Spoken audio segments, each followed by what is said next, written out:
Hello, welcome back to Ajees creation. ഞാൻ father Bobby Jose കട്ടിക്കാടിൻ്റെ short stories എല്ലാം സ്മോൾ വീഡിയോ ആയിട്ട് അല്ലെങ്കിൽ ഷോർട്ട് വീഡിയോ ആയിട്ടാണ് ഇടാറ്. എന്നാൽ ഈ കഥ എനിക്ക് വളരെ പ്രിയപ്പെട്ടതാണ്. ഇത് എത്ര ചുരുക്കിയാലും അത് ഷോർട്ട് സ്റ്റോറി ആയിട്ട് പറയാനും പറ്റുന്നില്ല. അതുകൊണ്ട് ഞാനിത് ലോങ് വീഡിയോ ആയിട്ട് ഇറക്കുകയാണ്. ഇതിൻ്റെ തീവ്രത ഒട്ടും പോകാതിരിക്കാൻ വായിക്കുകയുമാണ് ചെയ്യുന്നത്.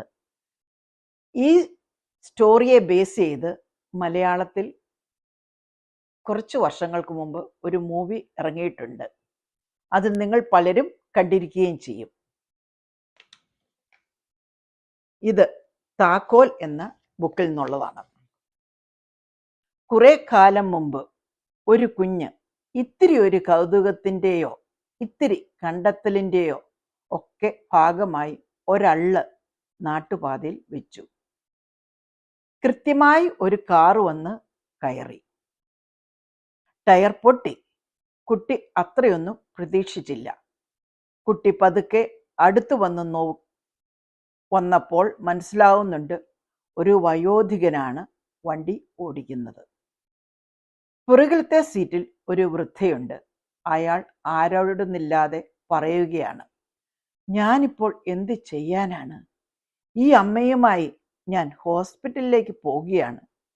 ടയർ മാറാൻ എനിക്കൊരു പിടുത്തവും ഇല്ല. പിന്നെ ആരുടെയൊക്കെയോ സഹായം കൊണ്ട് 2 മണിക്കൂറിൻ്റെ വ്യത്യാസത്തിൽ ടയർ മാറുന്നു.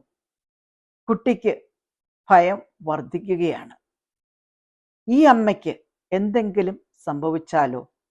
ഈ കാറിന് പുറകെ കുട്ടി സൈക്കിൾ ചവിട്ടി പോകുന്നു. കുട്ടി ഹോസ്പിറ്റലിലേക്ക് പ്രവേശിക്കുമ്പോൾ കാണാം, ഈ അമ്മയുടെ മീതെ വെള്ളത്തുണി പുതപ്പിച്ച് കൊണ്ടുവരികയാണ്. കുട്ടി കൊടിയ ഡിപ്രഷനിലേക്ക് വഴുതിപ്പോവുകയാണ്. കളിക്കുന്നില്ല, ചിരിക്കുന്നില്ല, പഠിക്കുന്നില്ല, കുളിക്കുന്നില്ല.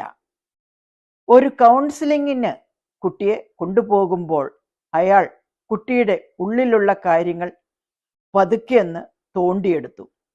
അയാൾ പറഞ്ഞു, ആ വയോധികൻ നിനക്ക് സംഭവിച്ച ഈ ഒരു കൈക്കുറ്റത്തെ പൊറുക്കും. നീ അറിഞ്ഞുകൊണ്ട് ചെയ്തതല്ലല്ലോ. അങ്ങനെ അച്ഛനുമായി ആ വൃദ്ധനെ തപ്പി പോവുകയാണ്. ഒരാൾ ഒറ്റയ്ക്ക് പാർക്കുന്നതിൻ്റെ എല്ലാ സൂചനകളുമുള്ള ഒരു വീടാണ്. കുട്ടി വല്യപ്പച്ചനോട് പറയുന്നു, അപ്പച്ച, ഞാനായിരുന്നു അന്ന് നിങ്ങളുടെ കാറിന് അള്ളു വെച്ചത്. ഞാൻ അങ്ങനെ ചെയ്തതുകൊണ്ടാണ് അമ്മൂമ്മ മരിച്ചത്. ഇതെല്ലാം വല്യപ്പച്ചൻ വളരെ ശാന്തമായി കേട്ടിരുന്നു. എന്നിട്ട് അവനോട് പറഞ്ഞു, ആരോടും പറയാത്ത ഒരു രഹസ്യം ഞാൻ നിന്നോട് പറയട്ടെ. എന്താണാവോ?